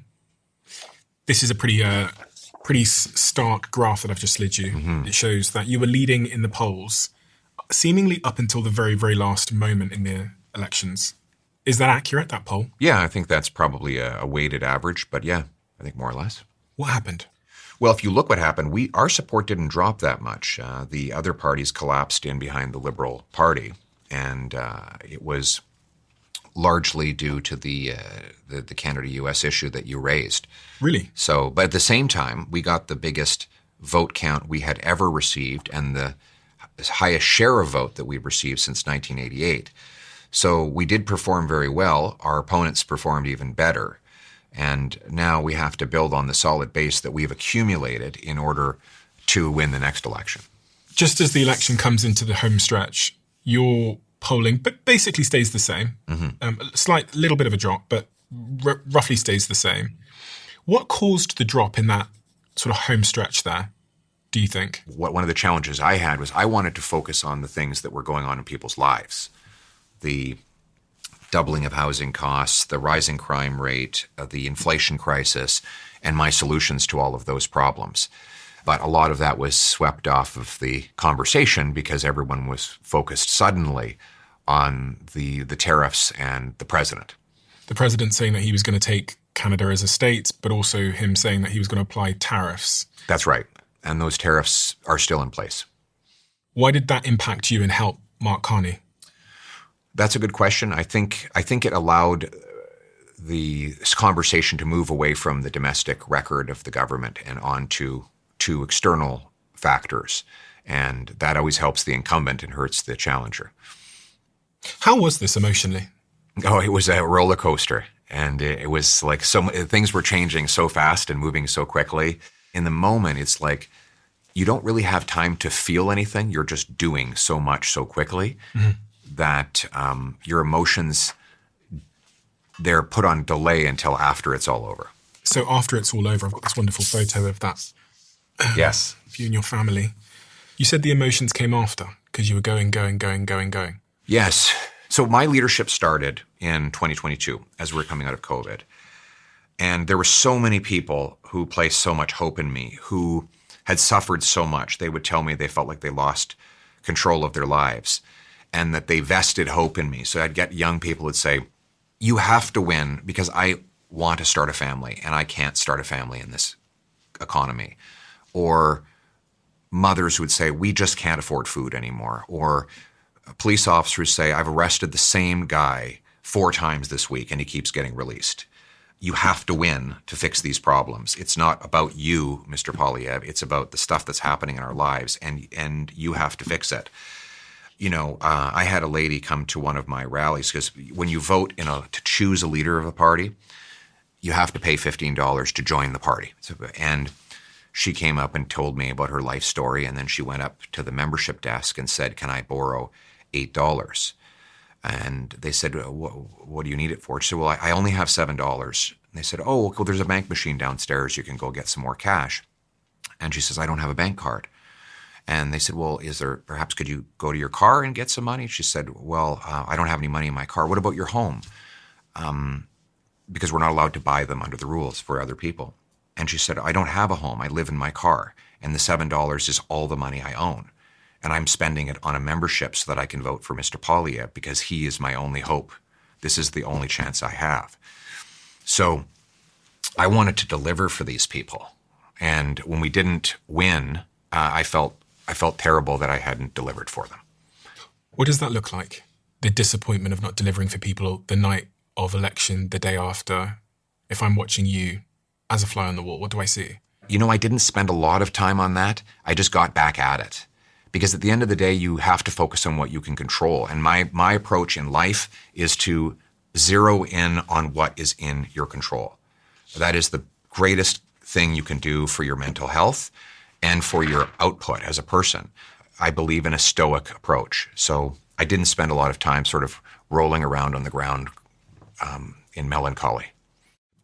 Do you think that if Trump hadn't have said the thing about taking Canada and he hadn't have done the tariffs, you would be leading Canada right now? We'll never know. I mean, these are the kinds of things you speculate about. But at the end of the day, what good does it do to speculate? And I also don't like to make excuses. I like to say, look, if this person hadn't done X, then I would be in charge. I have to own my result, and that's what I do. As someone that doesn't know a ton about this stuff, I'm asking kind of for me. I find it interesting to see how consequential these, what do they call them? Not butterfly effect, or it's just like how the unexpected dominoes can fall and change the course of history. So if Trump hadn't have said those things, if we were to speculate, do you think it would have changed the outcome of the election? I don't know, because we don't know what would have happened in absent of that. If you had to bet your house. I don't have to bet my house. So an outcome either way. I don't want to blame someone else for the outcome of the election, because at the end of the day, the people voted and they made their decision, and I have to be at peace with it. So I can't spend my time thinking on what ifs, because if that what if hadn't happened, then there might have been another what if. So I have to focus on what I can control. Dealing with those moments, you mentioned Stoicism. I found this book, Meditations by Marcus Aurelius, which I think was quite formative for how you see things in some respects, and generally Stoicism. Yes, it's a great book. The amazing thing about it is it's so readable. Like he talks about This is just a random page, but it's a very interesting excerpt. When you wake up in the morning, tell yourself, the people I deal with today will be meddling, ungrateful, arrogant, dishonest, jealous, and surly. They are like this because they can't tell good from evil. But if you go on and read it, what it basically says is expect these things, and if you do, but don't be controlled by them. These are factors outside of your control. Put all of your emphasis on the things that are within your control, and it will bring a tremendous amount of peace, because when you are focused on what you can control, you're the boss of your life, and that's what Stoicism has done for me. I heard you say you're not acted upon. That's right. When you focus on what you can control, you are the actor rather than the acted upon. If you spend a lot of your time thinking about the things you cannot control, then you become a helpless victim. Whereas if you focus on what you can, then you become like the driver of the car. You decide where it goes. And, as my favorite poem says, Invictus, that Nelson Mandela used to read himself when he was in prison for all those years in South Africa. He would recite to himself the poem Invictus to remind him that he could focus on what he was in control of, which was his own soul. I am the master of my fate. I am the captain of my soul, is how it ends. And that gives you a lot of peace. One of the things you often find in Stoicism and other sort of teachings of that time is this idea of being flexibly minded in terms of being able to learn and being growth-minded and being able to evolve. Mm-hmm. I was wondering, as you went on that campaign trail, and generally over the last 10 years of your career, it's clear to me that your core principles have been quite consistent. Mm-hmm. I have this document you wrote when you were, I think, 20 years old, which was part of a contest where you won $10,000. That's right. For explaining what you would do if you were Prime Minister, if you were leading Canada. You even dug up the check. I found the check. It wasn't cashed. No, it's a fake, It's a fake check. We'll go have lunch. So you won $10,000 for submitting this yes. when you were 20 years old, explaining what you would do if you ever became the Prime Minister. Yes. And I would like you to actually just read the opening 3 paragraphs, because it does... It is quite interesting to see how you've evolved, if at all. Could you just read those first 3 paragraphs and give any other of the context which I might have excluded? Sure. Although we Canadians seldom recognize it, the most important guardian of our living standards is freedom. Freedom to earn a living and share the fruits of our labor with loved ones. The freedom to build personal prosperity through risk-taking and strong work ethic. The freedom of thought and speech, the freedom to make personal choices, and the collective freedom of citizens to govern their own affairs democratically. Government's job is to constantly find ways to remove itself from obstructing such freedoms. Human beings are graced with the gifts of creativity, wisdom, and ingenuity. The best way for a society to go about improving its living standards is to allow citizens to apply these qualities to the challenges of everyday life. Asking a prime minister to single-handedly improve the living standards of 30 million of the world's brightest is about as realistic as asking him to take to an Olympic sprinting track to help a lineup of world-class athletes reach the finish line. The more the government becomes involved in the race, the greater the number of hurdles competitors will encounter. Therefore, as Prime Minister, what I would do to improve living standards is not as nearly as important as what I would not do. As Prime Minister, I would relinquish to citizens as much of my social, political, and economic control as possible, leaving people to cultivate their own personal prosperity and to govern their own affairs as directly as possible. In the last decade, since you've been out on the road more, speaking to people, campaigning, where have your views evolved? I would say my temperament has matured. 10 years ago, I did not have a wife and kids. As a father, you end up having to grow in a tremendous amount of patience because kids don't do what they're told, or they have needs that must supersede your own. You're constantly making compromises with a spouse in order to juggle all of the difficulties of family life. And that necessarily spills over into your political approach. I think temperamentally I've changed. I'm much more careful and thoughtful than I was, say, in my late 20s and early 30s. The people that have, opposition parties have often referred to you as Trump light. And what do they base that on? I guess because you're both conservatives, I guess that would be much of the argument. And you both have spoken out against this term wokeism and DEI. Yeah, look, I on DEI, and I don't think that is something particular to President Trump. I mean, there's a lot of people around the world who, for their own reasons and based on their own experiences, have criticized that particular ideology. What I think has changed is that liberals used to believe in liberty and conservatives believed in conserving it. You know, they used to say liberals were the gas pedal, conservatives were the brake, but we were both heading in generally the same direction. But what I think happened with wokeism is that it is a deeply illiberal ideology. It is liberalism, traditional liberalism was a colorblind ideology. It was based on total equality, regardless of gender, sexuality, race, or anything else.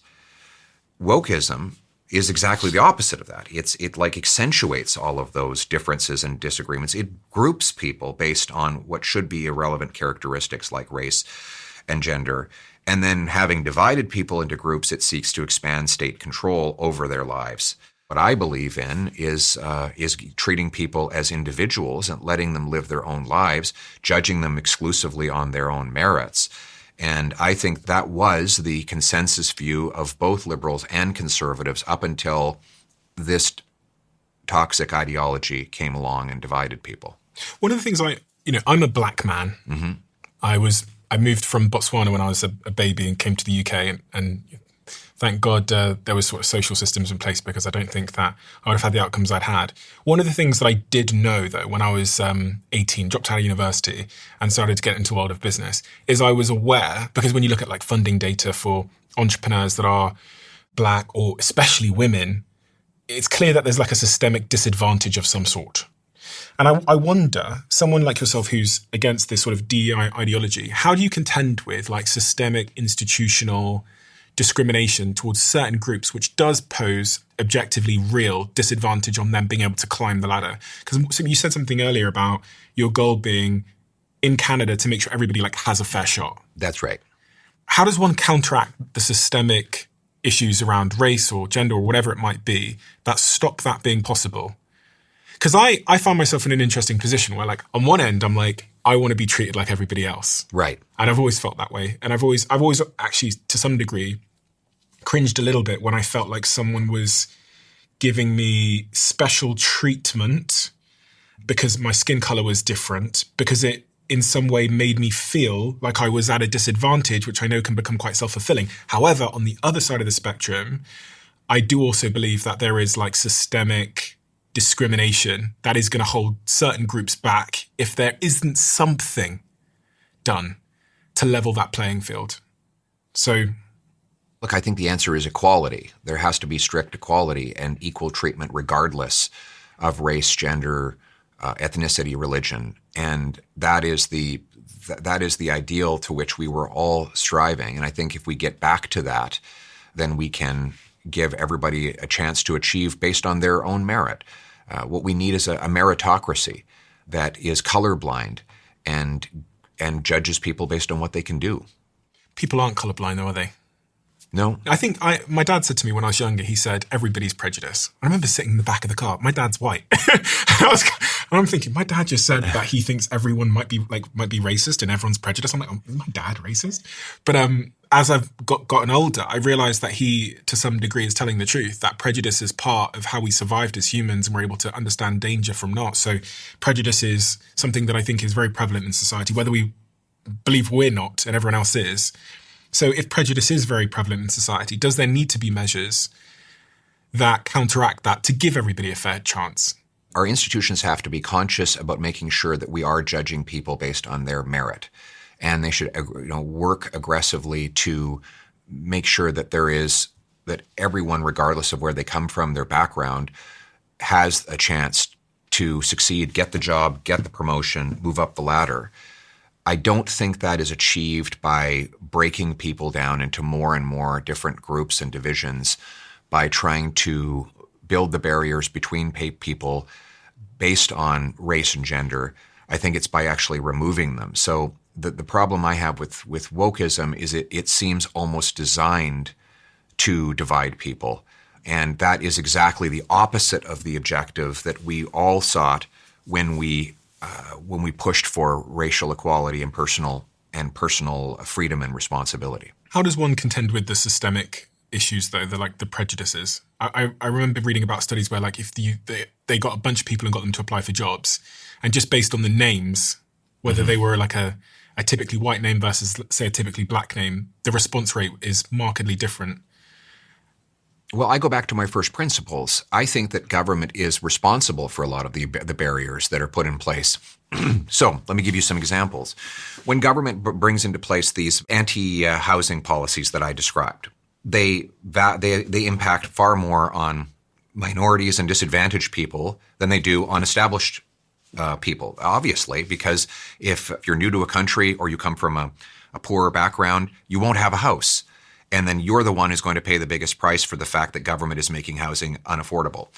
If you think at the occupational licensing rules that I just described that block immigrants from working in their professions even when they're thoroughly qualified, those are government-imposed obstacles that prevent people from getting ahead.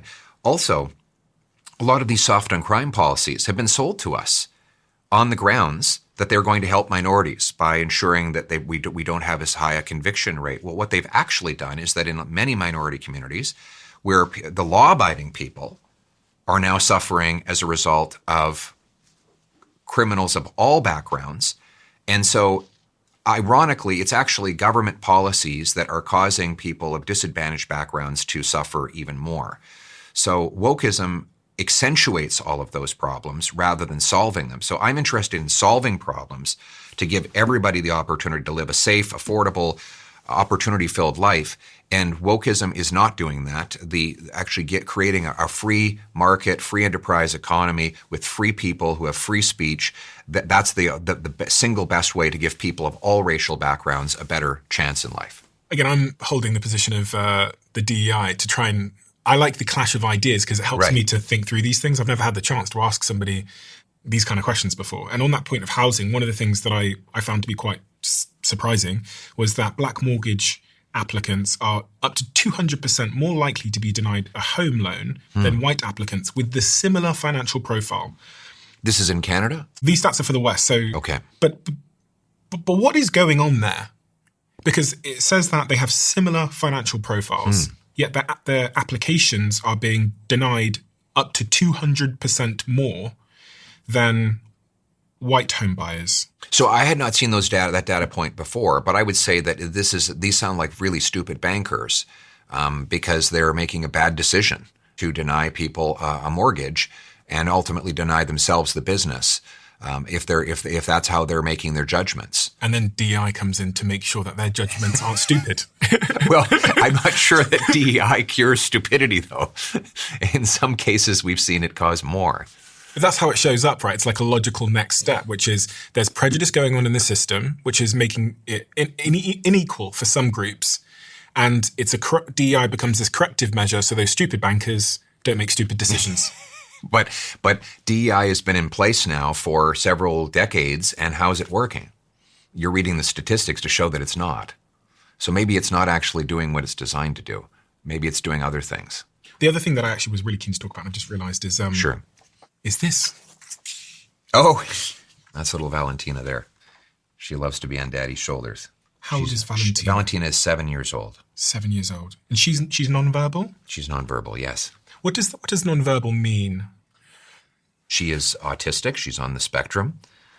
So the biggest difference between Valentina and other children is the ability to communicate verbally. So we're working very hard on that. She's making some encouraging progress, but she does have some challenges in that area. She's very acrobatic and rambunctious. She loves to climb, swing, bounce, jump, and she is extremely affectionate.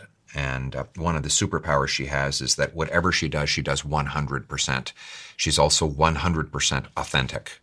So and that's not the case once kids get old enough to manipulate to get what they want. They can put on acts and artifices. She doesn't do that. She's the real deal all the time. You know exactly how she feels because she indicates it. And she's very blessed to have a little brother, Cruz, who adores her and treats her better than anyone else in the world. I often hear parents talk about their concerns with, someone like Valentina growing up in the world as nonverbal. You're not going to be here forever to protect her. And, I was saying to you before, my brother has 3 kids under the age of, 7 years old now. And I've noticed just how much he thinks about how they're going to be when he's not here. How does that relate to Valentina being nonverbal and how you think about the future? Well, a lot of things. Like one, we obviously have to build up a nest egg for her so that if she can't earn income, she will have the resources for a great life after we're gone. And second, we're really hoping that we forge a very permanent and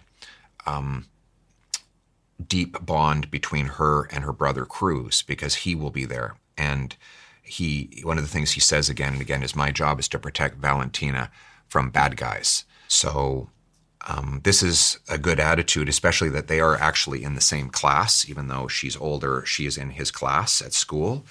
And so he's daddy's eyes to protect our little princess. But I think when he's older, I believe, based on his nature, that he's going to be there for her. And we are building a plan towards that.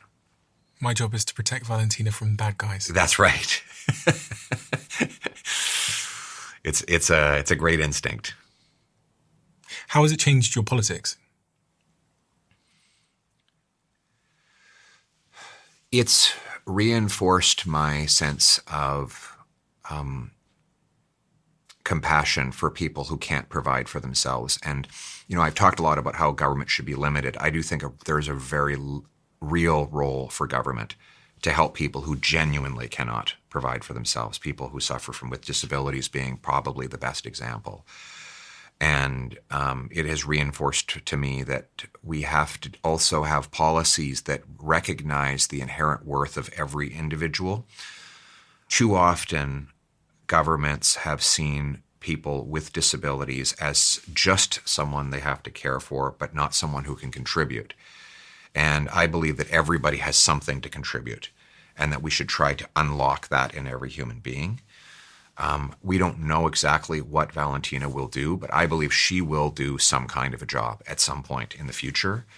And I'm very passionate about policies that enable people with disabilities to have work opportunities, even if it's just very limited, to design programs so that when they have for example, cash or medication support, it doesn't get robbed from them just because they get a job. So it has focused my mind a lot on people. It gives you a sense of compassion, because when you see somebody who might be different, like I see my daughter in that person. I see my daughter, often my wife is very good at this. She'll see someone who might be acting differently in a crowd, and other people are looking at that person, and she'll grab my hand, she'll say, I think he's autistic. And then she will often go and talk to that boy and make him feel loved. So compassion is about feeling what the other person feels, and you have a greater ability to do that when there's a loved one close to you who has the experience. An interesting range of emotions to be the father, the parent of a autistic child. Yes. I know this because I get messages en masse from our audience members who have an autistic child. Yes. What can you say to the range of emotions you feel? My wife was able to discern that there was something different about Valentina very early on when she was still a baby, because she didn't make a lot of eye contact. And there was a period during which she was not very communicative at all, even in ways that babies normally are. There wasn't a lot of reciprocal communication to start with.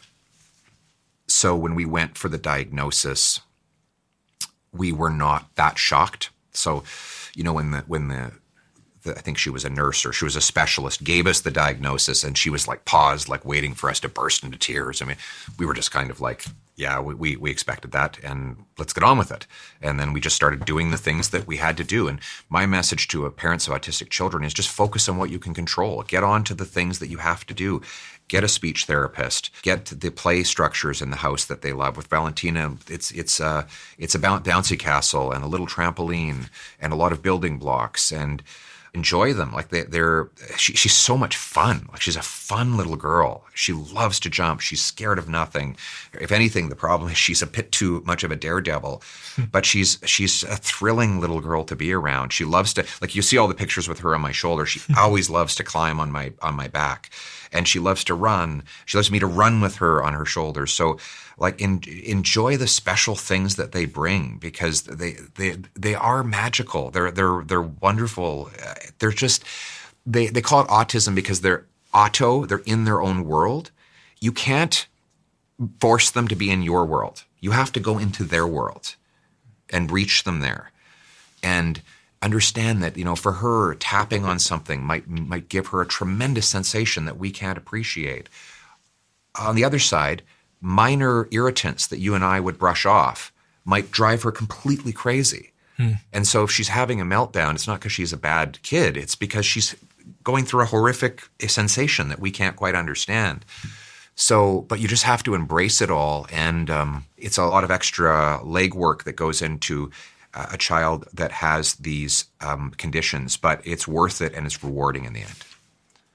She, obviously not met her, but from all the photos, she makes you smile just looking at the photos. She makes everyone smile, and she's very popular at school. The kids are very nice to her, by the way. Like we get secondhand reports, and it's like they love her. They're sweet to her. She has a little boy that has a crush on her, so I'm keeping an eye on that. But she's so affectionate. Like, we went to a fall fair one time, and there were these little old ladies sitting there, and Valentina just decided she liked this little old lady and went and sat on her lap, like a complete stranger. But that's how she is. She decides she likes you, and you're in. What are your closing statements? We've got listeners that are, all over the world, the United States, Canada, Australia, the UK. If you had to send one final message to them, what would that message be in this moment in time that we find ourselves in? Well, I'm actually optimistic about the future, and I think Canada's got a very bright future. I think the world should look to Canada. We have the most resources of anyone in the world. We have probably the most diverse and educated population. We have the most fresh water, the second biggest landmass. And I think the future belongs to Canada. We're going to be an incredible place, the envy of the world. If we do the right things. I don't want to be egotistical about it, but I think it would help if I were Prime Minister as well. I love Canada. It's one of my favorite places in the world for so many reasons. I told you when I went to Toronto for the first time, I felt like I was at home. Yeah. Because I think, Brits and Canadians have a lot in common. Absolutely. Including a king. Yeah. You would be very well received in Canada. So consider I love it. Coming. I go all the time whenever I'm invited to go, and I've been once or twice on vacation as well. So I hope to be back there soon, and I'm actually going to do a tour there at some point with the Diary of a CEO to meet all the people that listen. So very excited about that as well. Oh, you'll bring up big crowds. Oh, it'll be fun. We have a closing tradition on this podcast where the last guest leaves a question for the next guest, not knowing who they're leaving it for. And the question left for you is, what are you most afraid of? And how do you deal with that fear? I don't have a lot of fears. I mean, for myself, I would say, going back to family, it would be that something would happen to my kids. You hear terrible things in the news. I was just, unfortunately, I had to go to a funeral for mass shooting victims in Tumbler Ridge, British Columbia.